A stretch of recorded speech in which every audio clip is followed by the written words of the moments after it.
Hello everyone. इस video में हम लोग क्वांट म्यूचुअल फंड्स के बारे में बात करने वाले हैं क्योंकि बहुत सारे लोग ये पूछ रहे थे, एक्साइटेड थे कि यार क्वांट म्यूचुअल फंड कैसा है, इसमें बहुत अच्छे रिटर्न भी दिए हैं और ये किस इन्वेस्टर के लिए है। क्या ऐसे इन्वेस्टर इस पे इन्वेस्ट कर सकते हैं जो हाई रिस्क ले सकते हैं, या ऐसे इन्वेस्टर भी इस पे इन्वेस्ट कर सकते हैं जो कंजर्वेटिव नेचर के हैं। तो क्या लगता है, चलो इस वीडियो में हम लोग जानेंगे। आप सभी का वेलकम है मनी रूट्स के यूट्यूब चैनल पे। बट आगे बढ़ने से पहले एक छोटा सा डिस्क्लेमर कि मैं जितनी वीडियोस बनाता हूँ सिर्फ आपको एजुकेट करने के लिए, ताकि आप सीख समझ करके एक अच्छी इन्वेस्टमेंट करें और अपने सभी फाइनेंशियल रिक्वायरमेंट्स को पूरा कर सके। मेरी तरफ से कोई भी इन्वेस्टमेंट एडवाइस नहीं है। तो चलो आगे बढ़ते हैं एक छोटे से एक सवाल के साथ। है तो सवाल बहुत बेसिक सा, पर मैं जब लोगों से मिलता हूँ तो बहुत सारे लोगों को अभी भी ये नहीं पता है कि क्या म्यूचुअल फंड एक गारंटेड रिटर्न देता है। आपका जवाब क्या है, प्लीज कमेंट सेक्शन में जरूर डालना। यस, कि हाँ गारंटेड रिटर्न देता है, या नहीं गारंटेड रिटर्न नहीं देता, या मे बी दे भी सकता है, नहीं भी, इतना आपको आइडिया नहीं है। जिसका भी आंसर सही होगा उसके कमेंट को मैं हार्ट दे दूंगा ताकि आपको ये पता चल जाएगा। तो हम लोग चलते हैं टॉपिक पे, डिस्कशन शुरू करते हैं। क्वांट म्यूचुअल फंड्स, आप यहाँ देखोगे क्वांट म्यूचुअल फंड का जो एग्जिस्टेंस है वो 2018 से है। उससे पहले आप देखोगे तो एस्कॉर्ट म्यूचुअल फंड्स नाम से एक फंड हाउस था जो कि 1996 से चल रहा था, जो कि इंडिया का one of the oldest fund houses में से एक था। But quant capital finance investment private limited ने 2018 में इसे खरीद लिया और इसका नाम चेंज कर दिया, तो ये हो गया क्वांट म्यूचुअल फंड। अभी आप करेंटली देखोगे तो क्वांट म्यूचुअल फंड हमें 15 स्कीम लगभग ये ऑफर करता है, जिसमें से 12 इक्विटी स्कीम्स हैं, जिसमें एक ईएलएसएस भी है, दो है हाइब्रिड स्कीम्स और एक है डेट स्कीम। अब देखो सभी स्कीम्स के बारे में तो आज हम लोग डिस्कशन नहीं कर पाएंगे, बट जो टॉप के जो एयूएम साइज के हिसाब से मैंने कुछ इक्विटी फंड को लेकर के सबसे पहले डिस्कशन करना सोचा, क्योंकि ज्यादातर लोग जो है थोड़े एग्रेसिव नेचर के हैं। हमारे चैनल पे भी वो इक्विटी फंड में ज्यादा इन्वेस्ट करना पसंद करते हैं। तो चलो सबसे पहले हम देखेंगे क्वांट एक्टिव फंड के बारे में, यहाँ पे जो कि एक मल्टी कैप फंड है। यहाँ पे एयूएम साइज और इसका एनएवी आप यहाँ पे देख सकते हो। क्वांट स्मॉल कैप फंड के बारे में आज हम लोग डिस्कशन करेंगे। क्वांट टैक्स प्लान के बारे में देखेंगे, जो कि एक एलएसएस फंड है। यहाँ आपको पता है कि एटीसी का आपको बेनिफिट मिल जाता है, बट एक चीज का ध्यान रखा, ये 3 साल का लॉक इन पीरियड भी होता है। इसके अलावा हम लोग क्वांट मिड कैप फंड के बारे में भी स्टडी करेंगे। तो आज हम लोग बेसिकली इन 4 फंड्स के बारे में देखेंगे, जिसका एएम साइज और एनएवी आपने यहाँ पे देख ही लिया है। हम लोग एक काम करते हैं, चलते हैं और इनकी परफॉर्मेंस को देखते हैं, वो किस तरीके से लोगों को फायदा पहुंचा रहा है, किस हद तक। तो इस स्लाइड पे हम लोग ये जो परफॉर्मेंस देखने वाले हैं, ये लोग पोजीशन के हिसाब से हम लोग देखेंगे कि फर्स्ट पोजीशन पर रहा, सेकंड पोजीशन पे रहा, ये कैसा रहा। तो आप यहाँ पे पहले समझना इस चीज को, ये किस तरह से है कि जैसे जो मल्टी कैप फंड का है, ये क्वांट एक्टिव फंड। तो मल्टी कैप फंड में ऐसा तो है नहीं कि सिर्फ क्वांट का एक स्कीम है, और भी अलग अलग फंड हाउसेस के हैं। तो इस पर्टिकुलर कैटेगरी में लास्ट एक साल में सबने अपना अपना रिटर्न जनरेट किया। तो जो सबसे हाईएस्ट था वो कोई और था, सेकंड पोजीशन पे जो है वो क्वांट एक्टिव फंड था। और लास्ट 3 साल की अगर हम परफॉर्मेंस की बात करें तो जो क्वांट एक्टिव फंड ने इस मल्टी कैप कैटेगरी में फर्स्ट पोजीशन पर है, मतलब सबसे ज्यादा रिटर्न जनरेट करके दिया है। लास्ट 5 ईयर में भी सब फर्स्ट पोजीशन पे और लास्ट 10 ईयर में भी फर्स्ट पोजीशन पे ही है। इसी के हिसाब से आप स्मॉल कैप फंड का भी देखोगे तो पहले साल में, जो लास्ट एक साल का देखोगे तो थर्ड पोजीशन पे रहा। 3 साल और 5 साल के ड्यूरेशन का अगर आप देखोगे तो ये टॉप पे रहा, सबसे अच्छे रिटर्न इसे डिलीवर किए। बट यहाँ पे लास्ट 10 ईयर्स का आप देखोगे तो 9th पोजीशन पे ये चल गया था। बट इसका मतलब ये नहीं था इसने बहुत ही बेकार रिटर्न दिया था। मैंने देखे थे बहुत पॉइंट्स में परसेंटेज की वजह से थोड़े थोड़े डिफरेंसेस थे। इसी हिसाब से आप देखोगे कौन टैक्स प्लान का तो लगातार ये जो लास्ट एक साल का देख लो, लास्ट 3 साल का परफॉर्मेंस, लास्ट 5 या लास्ट 10 साल का परफॉर्मेंस देख लो, तो अपने कैटेगरी में इसने सबसे बेस्ट रिटर्न डिलीवर किए हैं। ऐसे ही आप देखोगे क्वांट मिड कैप में भी देखोगे तो लास्ट 10 ईयर में आप देखोगे तो 13 पोजीशन पे था। इसके अलावा लास्ट 5 ईयर तक में देखोगे तो ये टॉप पे ही रहा है।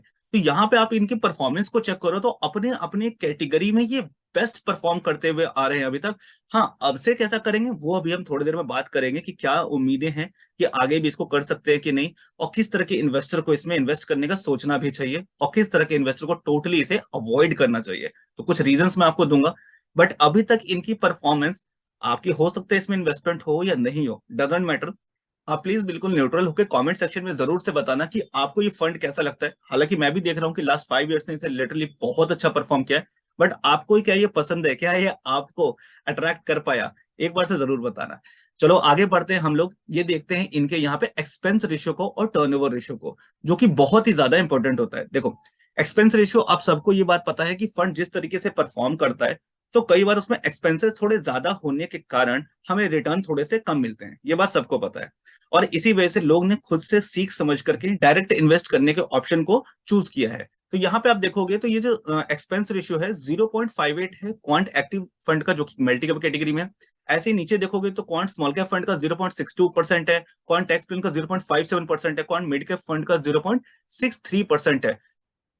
तो अगर आप एक्सपेंस रेशियो को कंपेयर करोगे ये जो अपनी अपनी कैटेगरी में, तो ना ये सबसे लोएस्ट है और ना ही ये सबसे हाईएस्ट है। क्योंकि अगर आप देखोगे डायरेक्ट इन्वेस्टमेंट 0.4 के आसपास में से लेकर के 1% के आसपास का देखा है, तो ये आपको लगभग मिड पे आपको दिखेगा कि 0.6 के आसपास आपको दिखेगा। तो मेरे अकॉर्डिंग एक्सपेंस रेशियो अट्रैक्टिव है, इसमें कोई दिक्कत वाली बातचीत नहीं है, लगभग ये कम ही है। अब बात करते हैं टर्नओवर रेशियो की, जो कि मैं आपको पहले ही बता दूं मनी कंट्रोल की वेबसाइट से मैंने ये लिया है। आप भी जाकर के ये डेटा वहां पे देख सकते हो। बट टर्न ओवर रेशियो होता क्या है, पहले थोड़ा सा ये जान लो। और मैं एक चीज बताऊं कि इसको लेकर के कोई पर्टिकुलर ऐसा कोई पैरामीटर नहीं है कि ये ज्यादा होने पे अच्छा होता है, ये कम होने पे अच्छा होता है। ये बस सबका अपना अपना एक परसेप्शन है, और आप भी इसमें अपना परसेप्शन या अपना पॉइंट ऑफ व्यू रख सकते हो। पर मैं इसको पहले इसलिए समझाता हूँ ये होता क्या है। देखो, अभी मान लो कि मेरा एक पोर्टफोलियो है, जिसमें मान लो मैंने 25 स्टॉक्स में पैसा लगा रखा है, अलग अलग कंपनीज मैंने खरीद रखे हैं। और मैंने क्या किया है कि मेरे को दिखा इसमें से 25 में से 20 ऐसे फंड थे जो मुझे 2 गुना या 3 गुना मेरे को रिटर्न दे रहे हैं, या मतलब समझ जाओ कि मैं 2-3 साल से इसमें इन्वेस्टर था, मुझे अच्छे रिटर्न इसने डिलीवर किए।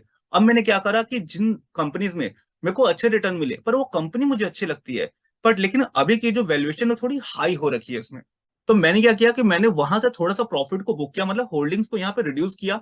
और या तो कुछ नई कंपनीज में इन्वेस्ट कर दिया, या जो पुरानी एग्जिस्टिंग कंपनीज हैं जिसके अंदर अभी वैल्यू है, वो आगे उसमें अच्छा रिटर्न मिल सकता है, उसकी होल्डिंग्स को मैंने इंक्रीज कर दिया।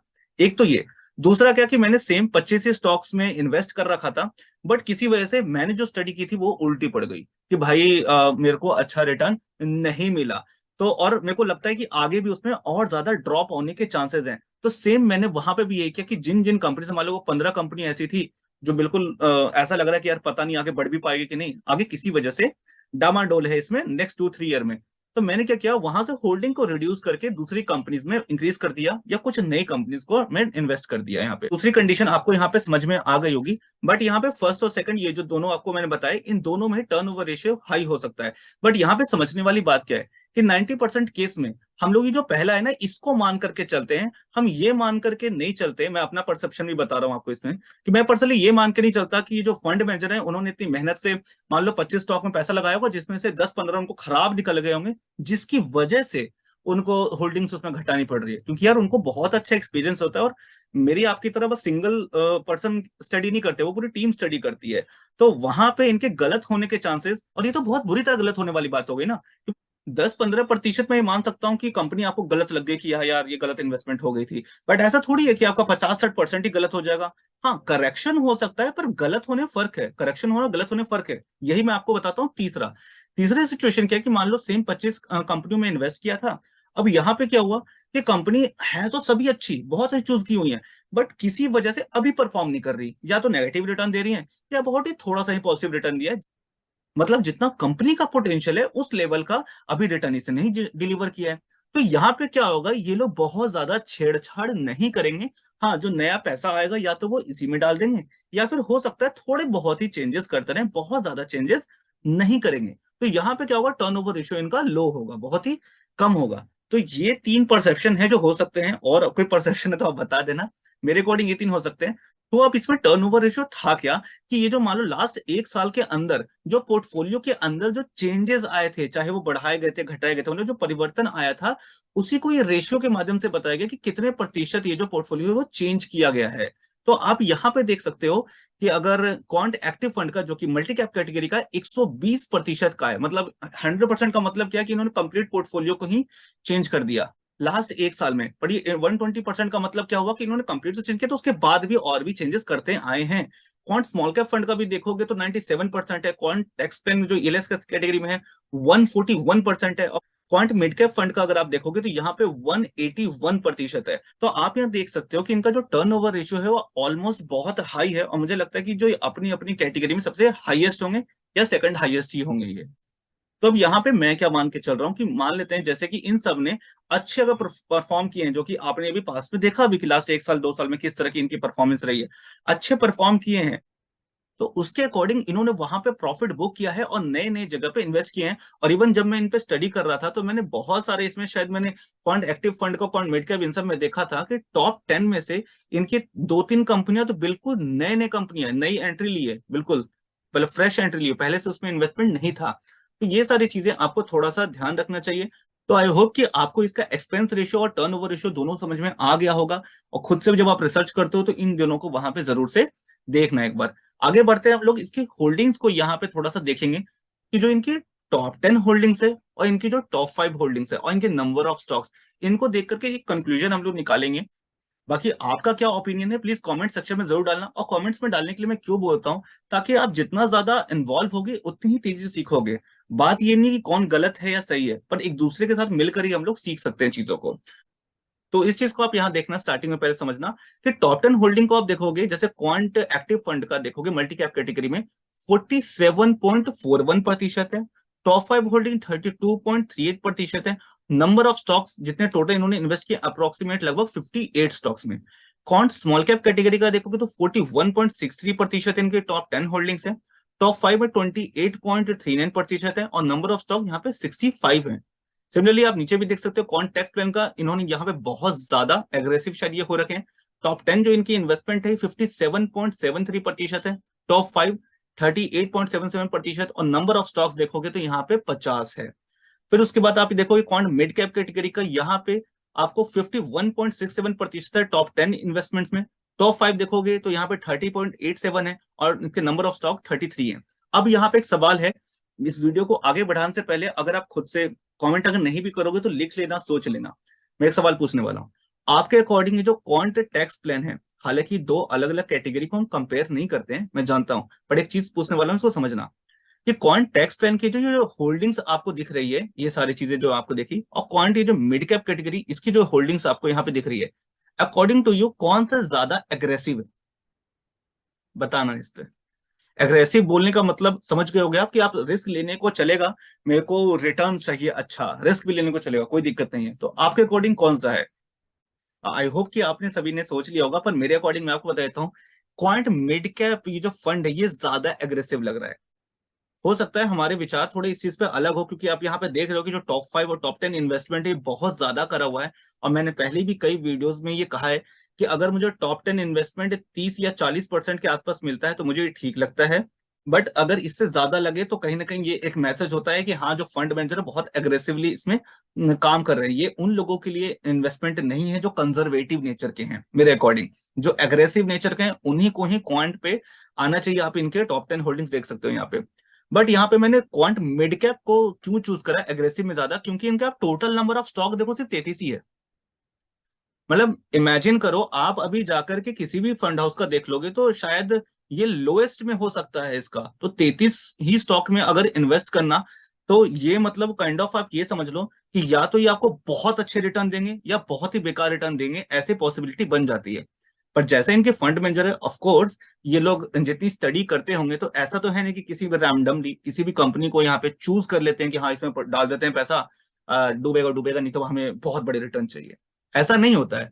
तो इस हिसाब से देखा जाए तो यहाँ पे आपको बहुत ज्यादा रिटर्न आने के भी चांस बनते हैं। बट एक बात को हमेशा ध्यान रखना, यहाँ पे अगर आपको बहुत ज्यादा रिटर्न आने के चांसेस हैं, बिल्कुल मैं जानता हूँ, बट कई बार लोग सोचते तो हैं कि मैं लॉन्ग टर्म के लिए पैसा इसमें डालूंगा, बट उसके बाद क्या करते हैं, या तो कुछ लोग को आदत होती है हर दिन एक बार देखेंगे, क्योंकि आजकल मोबाइल में पूरा दिखता रहता है कि अपना कितना चल रहा है, डेली बेसिस का कितना एनएवी हुआ, सब कुछ दिखता है।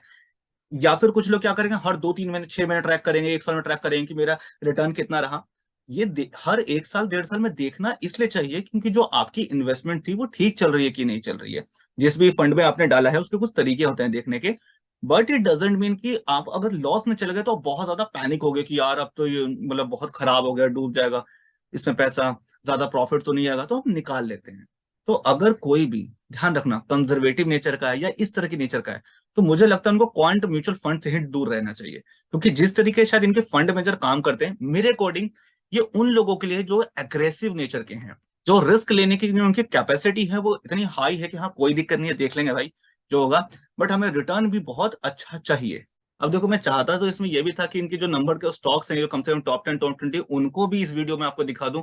पर वीडियो मैं सोचा कि यार ऑलरेडी इतनी लंबी बन रही है, और ज्यादा लंबी हो जाएगी। तो मैंने सोचा कि चलो एक काम करेंगे, अलग अलग सेपरेट वीडियो ही सब पे मैं धीरे आपके लिए लेकर आ जाऊंगा। तो सबसे ज्यादा आपको कौन सा पसंद है, प्लीज कमेंट सेक्शन में डाल देना, मैं कोशिश करूंगा सबसे पहले उसी पे ही वीडियो बना दूं। बट आई होप कि आपको ये इन्फॉर्मेशन अच्छी लगी होगी, और अच्छी लगी तो प्लीज अपने कॉन्टेक्ट में उन लोगों को जरूर से शेयर करें जो लोग खुद से सीखना समझना चाहते हैं। और इसी के साथ साथ हम लोग चलते हैं अगले वापस से उसी क्वेश्चन पे, जो एक सवाल पूछा था कि क्या म्यूचुअल फंड गारंटी रिटर्न देता है। तो अगर आपने कमेंट में अभी तक नहीं डाला है तो प्लीज इसका आंसर जरूर डालना। देखो, हमारे प्यारे भारत में ना बहुत सारे लोग ऐसे आ रहे हैं जो म्यूचुअल फंड इंडस्ट्री में, स्टॉक मार्केट में, इन्वेस्टिंग के वर्ल्ड में पहली बार एंटर कर रहे हैं। तो आपके कमेंट अगर थोड़े एक्सप्लेनेशन भी होंगे तो हो सकता है कि उनको बहुत ही ज्यादा फायदा मिल सकता है आपके कमेंट पढ़ के भी। तो प्लीज से कमेंट जरूर डालना। इसके अलावा अगर आपको म्यूचुअल फंड और इंश्योरेंस से रिलेटेड कोई भी अगर समस्या होती है तो प्लीज व्हाट्सएप पे डाल देना। देखो, आजकल मैं कई बार बिजी भी रहता हूँ, तो हो सकता है कि आपको तुरंत रिप्लाई ना कर पाऊं। पर वर्किंग डेज में कोशिश करूंगा कि 48 से 72 घंटे में आपको प्रॉपर सॉल्यूशन प्रोवाइड कर सकूं। तो इसी के साथ हम लोग इस वीडियो को वाइंड अप करते हैं, चलते हैं। आज के लिए tata bye bye. Thank you for watching.